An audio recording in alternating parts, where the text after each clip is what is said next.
그러니까 여러모로 이제 소위 말하는 서진 정책, 옛날 국민의힘 기준으로 보면 이제 서진 정책을 지금 개혁신당은 남진 정책이 맞겠네요. 지금 동탄에서 했으니까. 예, 요런 상황인 것 같아요. 그래서 그게 새로운 건 아니고, 지금 전체적으로 요 지지층, 이준석을 어느 사람들이 어느 지역에서 이제 지지하느냐를 보면은요, 진보가 지금 아까 전에 MBS 여론조사입니다. 전체 지지에서 퍼센테이지 진보가 3, 중도가 14, 보수가 10, 모름 무응답에서 11 이렇게 나와요. 약 500m, 시속 70km 단속 구간입니다. 중도 진보 성향의 사람들 중에서는 흡수할 여력이 있다라고 이제 보는 것 같아요. 그래서 그 노무현에 대한 메시지, 그리고 어쨌든 반 이재명 정서에 어느 정도 기대서 이번 TV 토론이 굉장히 중요해지지 않을까, 사회 이 정책에 대해서. 그리고 이재명 후보도 아마 상당히 이제 신경을 많이 쓸 거예요. 제가 보기에는 공세적으로 이제 전환을 할 겁니다. 이번 TV 토론에서 오늘 있을 TV 토론이 되게 중요해졌는데, 무슨 얘기냐면은 너무 수세적으로 했다라는 평균 시속 70km 단속 구간 주행 중입니다. 아니라 공격이에요. 맞불 작전으로 이렇게. 그래서 이게 사회 문제는, 특히 경제 문제 쪽보다는 더 이재명 후보가 할 얘기들이 상당히 많을 거라고 보거든요, 저는. 그래서 굉장히 흥미롭게 좀 오늘 TV 토론이 될 것 같다, 이 생각입니다.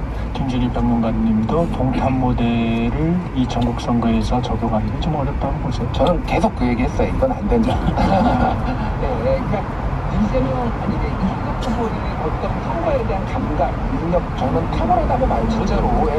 동탄에서 뭐가 됐든 제3후보가 이렇게 이긴 사례가 거의 없어요. 그리고 전국 선거도 어쨌든 본인이 당대표가 돼서 지휘한 거 상당수가 이겼어요. 그런데 말씀하셨지만 이거는 덩어리가 필요해요. 그러니까 의석도 필요하고 전국의 조직도 필요하고, 이게 그리고 세대별로 지역별로 이게 다 다르거든요. 그러니까 그거를 이렇게 특정 지역의 특정 세대의 맞춤형으로, 이를테면 동탄이라는 게 전국에서 나이가 제일 젊은 사람들이, 그리고 새로 만들어진 뉴타운이라서 상대적으로 당적이 없는 사람들이 와가지고 이렇게 했던 이쪽의 사회실험실 같은 거하고, 전국 5,300만 명, 뭐 유권자를 하더라도 3,500만 명을 대상으로 하는 건 전혀 다른 문제다. 근데 이동훈 공보단장이 얘기한 부분, 사실 친윤계가 당권을 줄 수 있는 건가요? 그러니까 저는 이제 그게 성립하지 않는 얘기인데, 왜냐면 당권이 무슨 뭐 등기권리증 같이 뭐 수의계약 할 수 있는 것도 아니고, 이게 뭐 왔다 갔다. 약 700m, 왼쪽 지하차도로 진입하세요. 근데 이게 가능하겠습니까? 근데 특히나 이건 하려면 최소 100만 당원의 투표 동의가 있어요. 약 500m, 평균 시속 70km 구간 단속 종료 지점입니다. 이어서 왼쪽 지하차도로 진입하세요. 몇몇 의원들이 약 300m, 왼쪽 지하차도로 진입하세요. 우리가 돕겠다, 우리가 도우면 되지 않겠나, 이런 얘기인데, 친윤이 도와서 이준석 후보가 당권을 잡을 수 있겠습니까? 이게 약간 평용 모순 같이 잠시 후 왼쪽 지하차도로 진입하세요. 하지 않는다고 보고요. 다만 이동훈 공보단장도 굉장히 베테랑 기자 출신이고, 이게 약 1km, 왼쪽 지하차도로 진입하세요.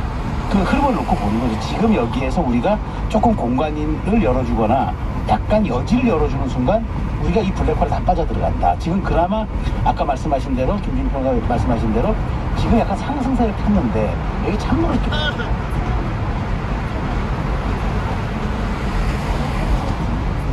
단일화에 대한 제안은 국민의힘의 당권 경쟁의 또 다른 모습이기 때문에 우리 받아들일 수 없다는 대의명분도 같이 하는 거거든요. 그래서 이준석 후보는 싹 빠지고 나는 완주 의사 또 밝히는 거고, 그런 측면에서 매우 영민한 저는 국합, 패드캅, 투캅 전략이었다고 생각합니다. 약 300m, 차량, 왼쪽 지하차도로 진입하세요. 이준석 후보한테 당권 뭐 얘기하니까, 아니 당무 선권은 나에게 있는데? 그 시절에 당무 선권이 있는 거지, 그 이후에는 당무 선권이라는 건 본인이 이제 쟁취해야 될 당권을 후보한테 단일화를 했을 때 준다는 거는 대선 이후를 얘기하는 거잖아요. 제가 보기에는 이걸 어떻게 해석을 했냐면은, 나는 대선이 끝난 이후에도 당권을 내가 잡을 거야 라고 저는 들렸어요. 아니요. 당권 선권을 얘기한 이유가 없어요. 그런 제안은 금시초문이나 이렇게 얘기를 했는데, 그러니까 권력에 대한 강한 집착이 지금 보이는 거예요, 제가 보기에는. 그러니까 이게, 게다가 한동훈 후보도 이동훈 공보단장의 주장에 따르면 한동훈 개 사람들이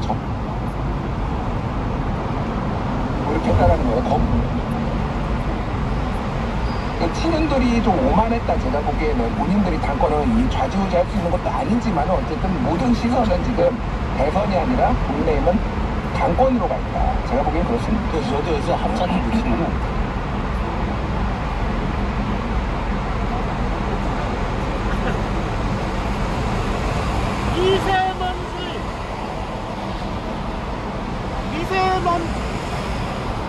미세먼지.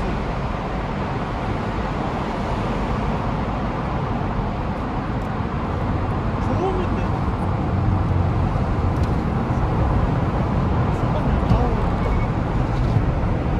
민주당도 그걸 이용하고 개혁신당도 이걸 이용해서 결국 너희들은 이제 당권 싸움하고 있는 거야. 대권 아니야 라고 하는 걸 떨쳐버려야지. 그러지 않으면 김문수 후보가 어떤 캠페인에도 그게 먹히겠습니까?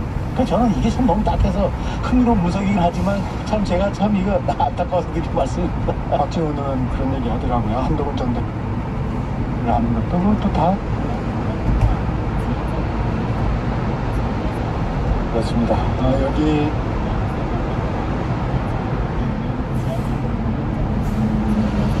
신덕고 3부로 이어집니다.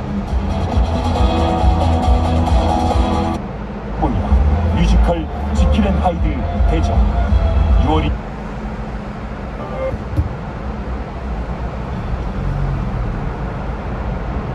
정직이었습니다. 그렇군요. 당연히 그 공원에는 베트남전 기념시설도 있었겠군요. 물론 있습니다. 이 한국전쟁기념공원에서 멀지 않는 곳에 베트남전 전몰용사 명단이 새겨진 길쭉한 대리석 비각에는 참전 용사들의 발길이 끊어지지 않았습니다. 자, 그러면 이 베트남전 당시 미군의 사상자는 어느 정도 됐습니까? 정말 엄청난 인명 손실이 있었죠. 미군의 그 베트남전 참전 인원은 약 한 270만 명에 달했습니다. 네. 이 한국전에 참전했던 미군 연병력이 한 180만 정도 되죠. 베트남 전쟁에서 미군은 5만 8천 명의 그 전사자와 15만 3천여 명의 부상자가 있었습니다. 네. 또한 766명이 공산군에 의해서 포로가 되었는데 그 중에 114명이 포로 생활 중에 목숨을 잃기도 하였죠. 그야말로 엄청난 인명 손실이 있었군요. 그렇습니다. 또한 베트남 전쟁 중에 미국 여성들도 약 26만 5천여 명이 여군이나 민간 지원 인력으로 근무를 하였다고 했습니다. 네. 그 중에서 11,000여 명이 베트남에 직접 파병되었죠. 네.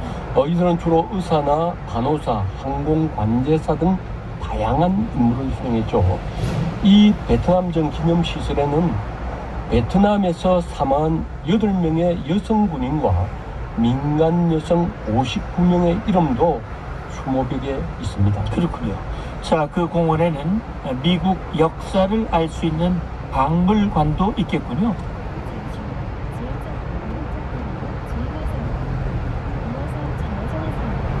기념비를 지나서 한참 들어가면 스미스 소년 재단이 설립한 여러 박물관이 있습니다. 네. 영국인 재벌 스미스 제임스 스미스는 엄청난 재원을 투입해서 미국 내에 박물관들을 건립을 했죠. 네. 항공우주박물관, 역사박물관, 자연사박물관, 인디언 박물관 등 모두 스미스 소년 재단에서 운영을 하게 됩니다. 네. 이 재단에 속해 있는 박물관이나 연구기관은 모두 17개라고 했습니다. 그렇군요. 가장 먼저 어느 박물관을 관람하신 겁니까? 예, 저는 우선 미국의 과학 발전 역사를 알 수 있는 항공우주박물관에 들어갔습니다. 예. 이 박물관 전시실은 크게 항공기 발전 역사, 우주 탐사와 왕복 우주선, 그리고 천체 과학 분야로 나누어져 있습니다. 그 박물관에는 인류 최초 항공기 개발 역사도 있겠군요. 예, 맞습니다. 이 인류 최초의 동력 엔진 항공기 개발사를 사진과 기록물로 보여주었습니다. 네. 즉 1903년 12월 17일 라이트 형제가 키티호크 해안에서 라이트 플라이어라는 만든 항공기 1호기에 엔진을 부착해서 시험 비행에 성공하게 되죠. 인류 역사상 최초로 284m의 거리를 59초 동안에 날게 됩니다. 사실 처음에는 이렇게 짧은 거리를 날았지만 계속 그 항공기를 개량해 나갔겠죠? 예, 물론입니다. 이 라이트 형제의 항공기는 개량에 개량을 거듭해서 3호기는 무려 38km를 38분 동안에 비행하는 쾌거를 남겼다고 했습니다. 네. 1914년 제1차 세계대전이 발발하자 모든 국가는 사력을 다해서 군용기 개발에 전투를 하게 되죠. 자, 그렇다면 그 전쟁에서 항공기의 성능 개선이 계속 이루어졌겠군요. 그렇습니다. 예, 나중에는 저 후방도시 상공까지 날아가서 여기까지 출현하게 되죠. 네. 이런 항공기들은 전쟁 패러다임을 획기적으로 바꾸었죠. 어허. 급기야 1919년에는 영국군 장교 존 엘콕이 미국 뉴플랜드에서 아일랜드까지 약 3,000km 거리를 무착력으로 비행하는 기록을 남기게 되죠. 그렇군요. 정말 항공 기술이 획기적으로 발전을 한 것이군요. 맞습니다. 예, 1914년 세계 항공 기수는 한 2,000 내지 3,000대에 불과했죠. 네. 그리고 최초 전쟁터에 투입된 항공기는 포병부대의 표적을 획득하고 적 위치를 파악하는 것이 주된 임무였죠. 그런데 이런 정찰기들이 계속 늘자 적국의 정찰기를 격추하기 위해서 전투기를 처음 개발하게 되었답니다. 그리고 1차 세계대전에서 나중에는 폭격기까지 등장하게 됐다면서요. 네, 그렇습니다. 이 독일이 제일 먼저 1차 세계대전 말에 장거리 폭격기를 개발하게 되죠. 비록 폭격에 의한 피해는 적었지만 그것이 상대편 국민에게 주는 공포는 매우 컸죠. 제1차 세계대전이 끝날 무렵 비행기의 항속거리는 길어지고 전 세계의 항공기 숫자도 무려 20만 대로 늘어나게 됩니다. 그러니까 세계적으로 항공 산업이 폭발적으로 성장했다 이런 말씀이네요. 그렇습니다. 예, 정말 그 당시 세계 각국은 항공기 개발에 전 국력을 쏟아부었던 것이죠. 영국은 1918년에는 상선을 개조해서 선박에서 항공기가 이륙할 수 있는 항공모함까지 최초로 개발하게 됩니다. 그렇군요. 자, 이 미국의 민간 항공 역사도 그 박물관에 있던가요? 예, 물론 있습니다. 이 항공 역사 전시실에는 민간 항공 발전 과정도 소개하고 있죠. 즉 미국의 민간 항공사는 1936년에 처음으로 환태평양 지역의 섬들을 연결하는 정기 여객선 노선을 개설하게 됩니다. 네. 그 당시까지만 해도 대륙 5km 이상 직진하는 구간입니다. 이 노선이 없었다는 것이군요. 그렇습니다. 예. 이후에 1937년 샌프란시스코와 뉴질랜드 오클랜드 노선을 운항하며 미국 최초로 오세아니아 항로가 생기게 되죠. 네. 이런 여객기 운항으로 선박으로 6주간 걸리던 태평양 횡단을 무려 6일간으로 단축시키게 되죠. 이어서 1939년에는 미국과 영국을 연결하는 대서양 항로도 개설하게 됩니다. 그렇군요. 그 박물관에서 특이한 전시물로는 어떤 것들이 있던가요? 예, 박물관 천정에는 최초의 흑인 조종사가 탑승했던 항공기가 달려 있었습니다. 그리고 흑인 공군 부대의 탄생 역사도 소개하고 있었죠. 네. 즉 터스키기 부대라고 했는데 이 부대는 제2차 세계대전 당시 흑인 조종사들로 구성된 제332 전투비행단을 지칭한다고 했습니다. 네. 이 명칭은 흑인들이 훈련받았던 기지가 엘라바마주 터스키기 시에 있었기 때문에 이 이름에서 유래되었다고 했습니다. 그러면 그 이전에는 흑인들이 파일럿이 될 수 없었던 것입니까? 예, 그렇습니다. 그 당시 미국 사회에서는 약 600m, 시속 80km의 가속도입니다. 합하지 않다라는 고정관념과 인종차별이 공공연했었죠. 네. 그러나 이 흑인 조종사 부대가 생기면서 이런 편견이 많이 없어졌다고 합니다. 자, 이런 편견이 있었는데 어떻게 흑인들이 조종사 훈련 기회를 가질 수 있었습니까? 예, 다행히도 인권운동과 정치적 압력에 힘을 입 전쟁 기간 중 흑인이 조종사가 될 수 있는 기회가 열렸던 것이죠. 네. 예, 그 결과 1941년부터 흑인 조종사 훈련이 시작되었고 이들은 북아프리카의 이탈리아 전선에 전투에 투입되게 됩니다. 자, 그래서 어떻게 된 겁니까?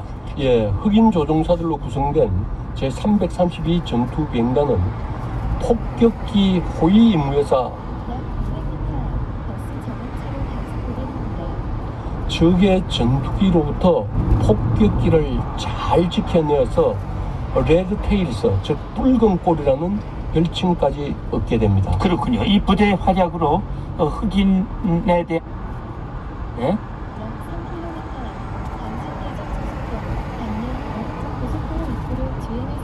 이 끝난 후에 미국 사회에 큰 반향을 불러일으켰죠. 네. 즉 흑인들도 미국인의 일원으로 국가를 위해서 충분히 기여할 수 있다는 것을 입증받게 되는 것이죠.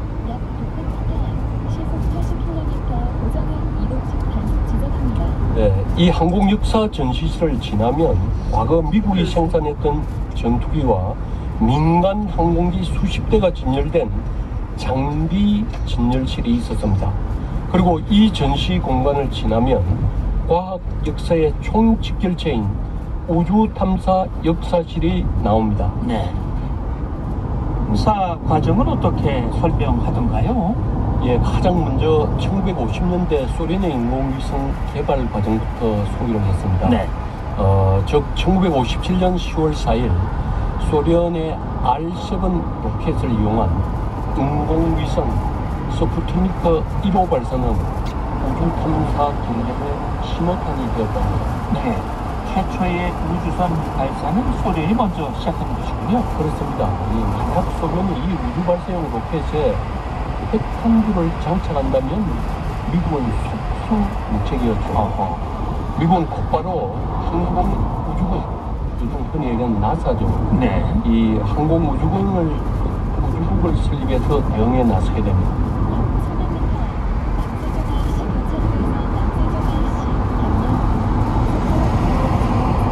뛰어들게 되죠. 자, 그렇다면 미국은 우주 탐사에 어떤 성과를 갖게 되는 겁니까? 드디어 1960년 7월 10일 문 홈스트롬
미국은 2019년 12월 권장 능력을 우주까지 포함시키면서 8,400명 규모의 우주군까지 창설하게 되죠. 그렇군요. 이 우주군 하면 우리에게는 아직은 좀 생소하게 들리는데 주로 어떤 임무를 수행하는 겁니까? 예, 우주군은 우주 감시, 전략 방어, 합동작전 지원 등인데 현재 계속 활동 영역을 확장해 나가고 있죠. 2022년에는 미국은 본격적으로 제각각의 조합 전투 사령부의 우주군을 유치하기 시작합니다. 조합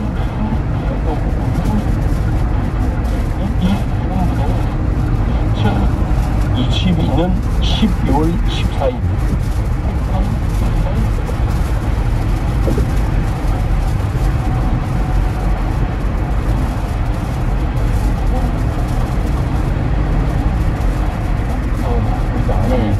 공군으로부터 독립한 군동인 만큼 우주군 공병 및 공무원 부사수가 이 공군 출신입니다. 네.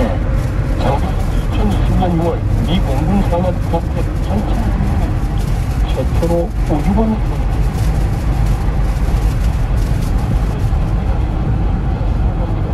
약 5km 오른쪽 방향입니다. 약 800m 시속 110km 고정형 이동식 단속 지점입니다.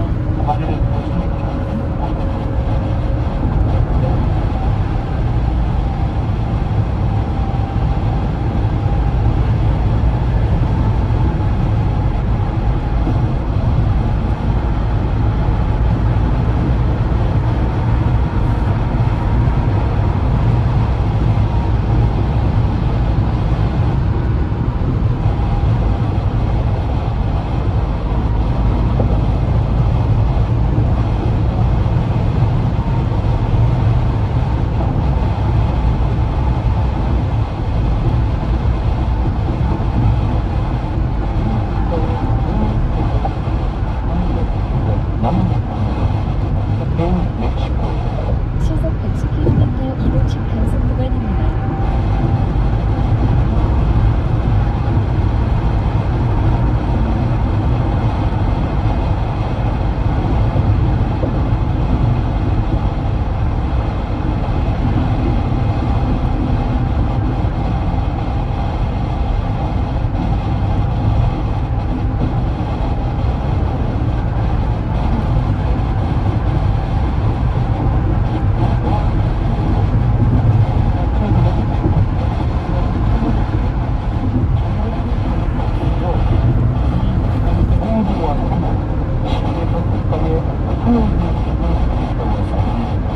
박물관에는 에디슨의 전구와 총기로부터 이 권투 선수의 글러브에 이르기까지 소소한 생활용품들도 많았습니다.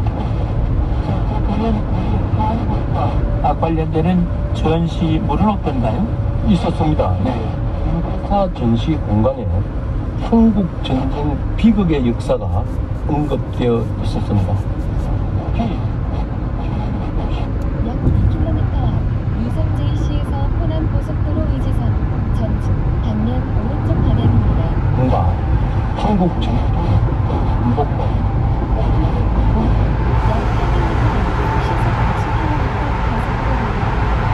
이어서 시속 80km 이동식 단속 구간입니다. 빠다오는 아니라 나는 이거 봐야 될 것 같습니다. 저거 가든만으로부터 사고 다발 지역입니다. 우상에서 천국이 유일하다라고 언급하기도 했습니다. 아, 그래요.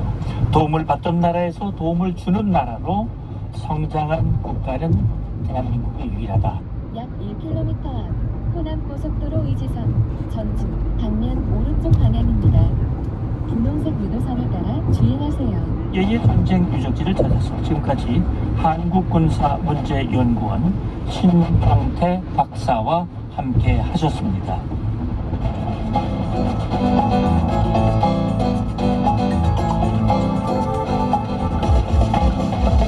잠시 후 오른쪽 방향입니다. 선택된 관심 뉴스를 약 400m 앞 시속 60km 고정형 이동식 단속 지점입니다. 이어서 오른쪽 방향입니다. 저는 사연이 있었다고요. 네, 지난 식사를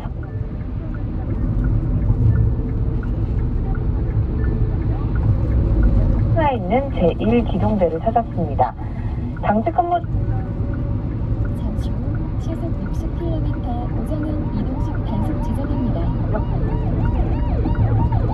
약 3km 앞 오른쪽 고속도로 출구로 주행하세요.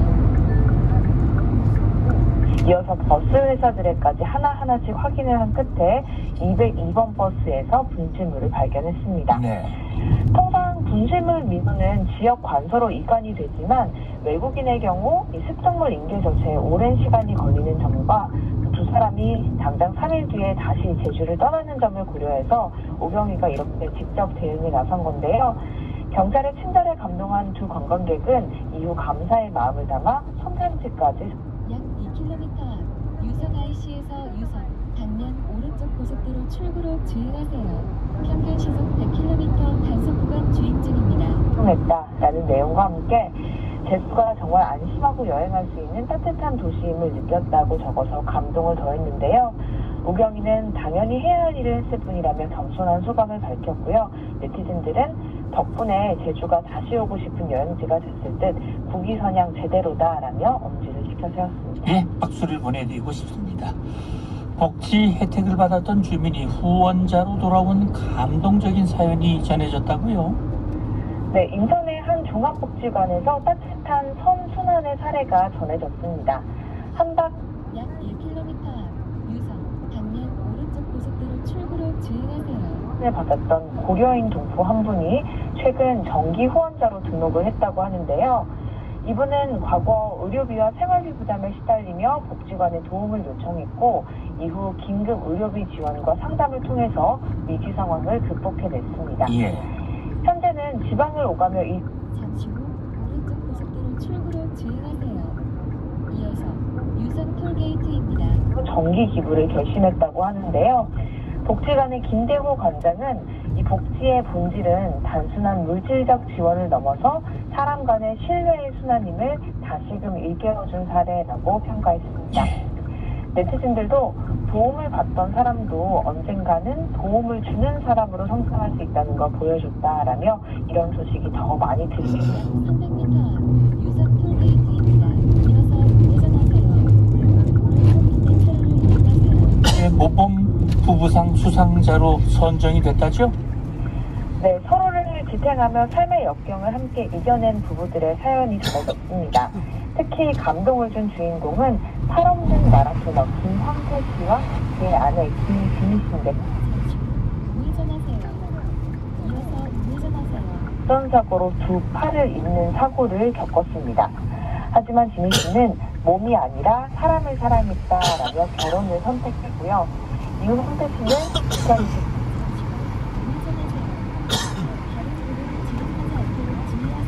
수긍하기도 했습니다. 네. 남편이 팔없는 마라토너라고 불리게 한 여정에 아내의 묵묵한 내조가 함께 부부의 날 위원회가 경남 창원에서 2025 세계 부부의 날 기념식을 열었는데요. 여기에서 이 김헌태, 김진희 씨 부부를 비롯해서 총 19쌍의 부부와 기자재 한 곳이 올해의 부부상을 수상했습니다. 부부, 평생 지역사회를 위해 헌신해온 부부 가운데서 이 부부의 의미를 다시 한번 되새기겠습니다. 그렇군요. 자, 영국에서는 2살 아기가 아버지를 살렸다는 감동 사연이 전해졌다고요? 네, 영국 버크셔주에서 믿기 어려운 일이 벌어졌습니다. 당뇨를 앓는 아버지가 저혈당 쇼크로 의식을 잃자 겨우 2살인 딸 자브가 아버지를 구한 건데요. 당시 집안에 설치된 홈캠에 이렇게 찍힌 그 장면을 보면 아빠가 반응이 없자 자브가 다급히 몸을 흔들고 아빠라고 부르면서 깨우는 모습이 고스란히 담겼습니다. 예. 아빠가 일어나지 않자 이 딸은 혼자 침대에서 내려와서 포도당 정제가 담긴 약통을 찾아서 직접 꺼내고 아빠 입에 넣어서 쉽게 도와줬습니다. 그 덕에 아버지가 곧 의식을 되찾았고 발작도 진정이 됐는데요. 놀랍게도 영상 말미에는 이 자브가 아빠가 저혈압일 땐 초콜릿 과자를 주세요라고 중얼거리는 장면도 나옵니다. 예. 자부의 어머니는 아이는 어릴 때부터 아빠의 상태를 지켜보며 도움 방법을 익혔다면서 작지만 진짜 영웅이 됐다라고 밝혔고요. 네티즌들 사이에서도 세상에서 가장 어린 효녀였다. 평생 할 효도는 이번에 다 했다라는 반응도 이어지고 있습니다. 그러네. 약 300m 앞 우회전하세요. 다른 도로를 진입하지 않도록 주의하세요. 차별을 겪었다는 사연이 알려졌다고요? 네, 시각장애인 유튜버 허우령 씨가 최근 부산 광안리의 한 횟집을 찾았다가 안내견 때문에 차별을 겪었다는 내용이 알려지면서 공분을 사고 있습니다. 영상을 보면 이 유튜버는 식당에 들어가서 바다 전망이 잘 보이는 자리를 요청했지만 식당 측이 개가 있어서 안 된다라며 창고처럼 불도 켜지지 않은 어두운 방으로 안내를 하는데요. 유튜버와 일행이 안내견은 법적으로도 출입이 보장된 존재라는 걸 설명했지만 식당 잠시 후 우회전하세요. 이후로 바다 전망 자리 착석을 계속해서 거부했습니다. 예. 특히 손님들 일어나는 것 자체가 귀찮다라는 말까지 덧붙이면서 자리를 바꿔주지 않았고요. 결국 식사를 포기하고 음식을 포장해서 나와야 했는데요. 네티즌들은 불도 안 켜준 자리라니 너무했다. 이건 식당 측의 대응이 명백한 차별이다라는 반응이 잇따랐습니다. 이 유튜버 우령 씨는 여행할 때마다 이런 일이 반복된다라는 씁쓸함을 전하기도 했는데요. 시각장애인에 대한 인식 개선과 또 안내견의 동반 권리 보장이 더 철저히 이루어져야 한다는 지적이 나왔습니다. 그렇군요. 다음 소식입니다. 불이 났는데 시민이 소방서가 아닌 파출소를 찾았다면서요? 네, 충남 천안에서 벌어진 일인데요. 화물차 운전자 한 사람이 갑작스럽게 차량 적재하면서 불이 나는 걸 보고 급히 달려간 곳이 바로 인근의 파출소였습니다. 당시 CCTV 영상에는 불이야를 외치며 파출소 안으로 이 운전자가 뛰어들어가는 장면이 포착됐는데요. 이 갑작스러운 외침에 경찰관들도 반사적으로 자리에서 일어나서 밖으로 뛰쳐나갑니다. 가장 왼쪽 차로를 이용하세요. 치솟고 있는데요. 사고 다발 지역입니다. 없다는 판단. 약 200m 앞 지하철로 오른쪽 도로로 주행하세요.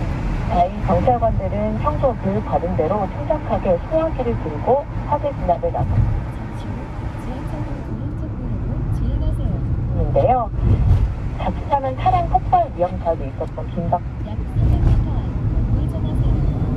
바로 도로를 진입하지 않도록 주의하세요. 네티즌들은 소방서보다 파출소가 더 가까웠던 건 신의 한 수였다라며 칭찬을 아끼지 않았습니다. 그러네요. 박수를 보냅니다. 이웃집에서 피어오른 연기를 보고 한 남성이 용감하게 구조에 나섰다고요? 잠시 후 우회전하세요.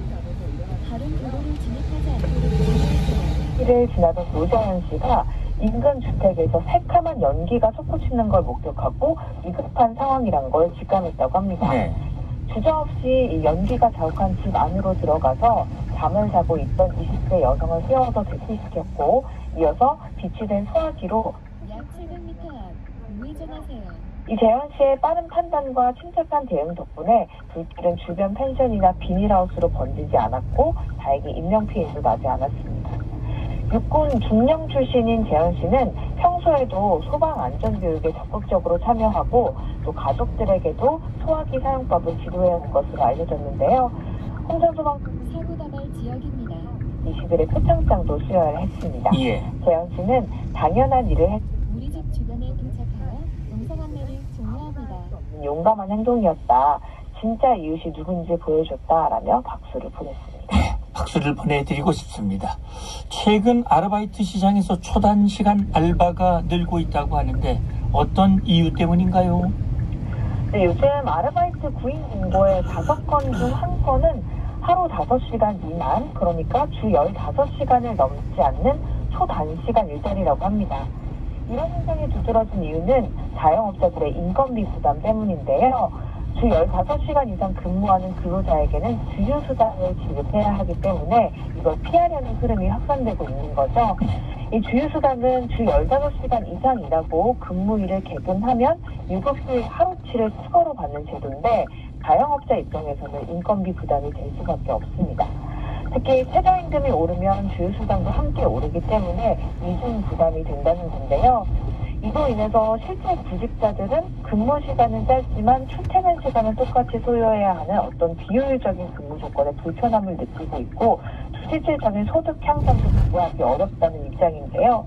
전문가들은 주휴수당 제도가 현재의 고용시장과 좀 맞지 않는 측면이 있다면서 개편이나 폐지를 논의할 필요성도 있다고 지적했습니다. 자, 연민주 리포터 오늘 소식 잘 들었습니다. 고맙습니다.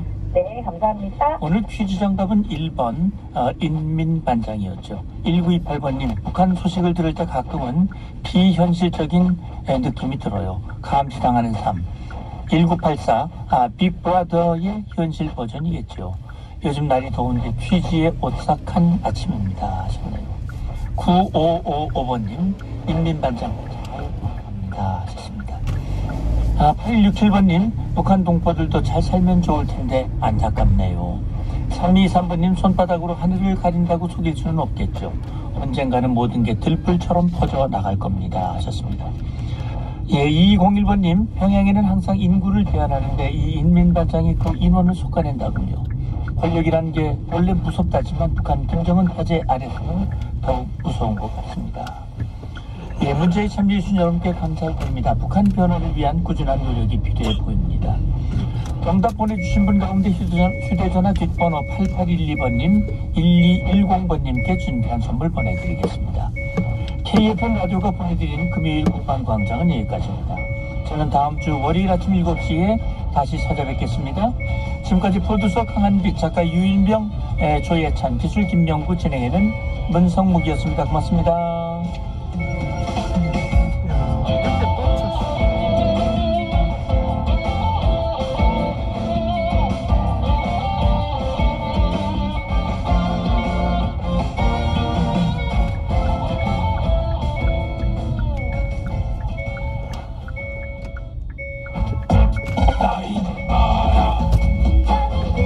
이거 어떡하지? 뭐요? 1802번님.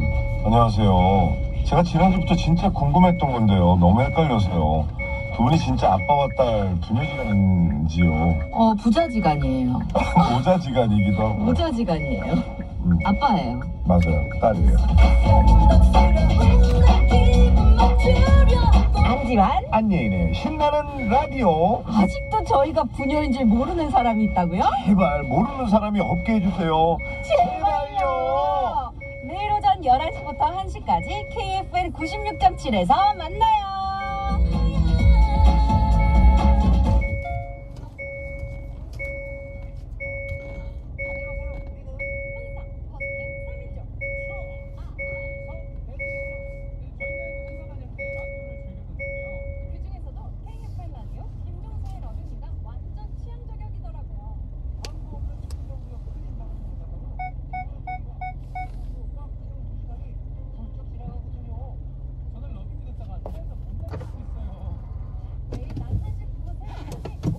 방송 김종서의 러빙유, 여러분 같이 들어요.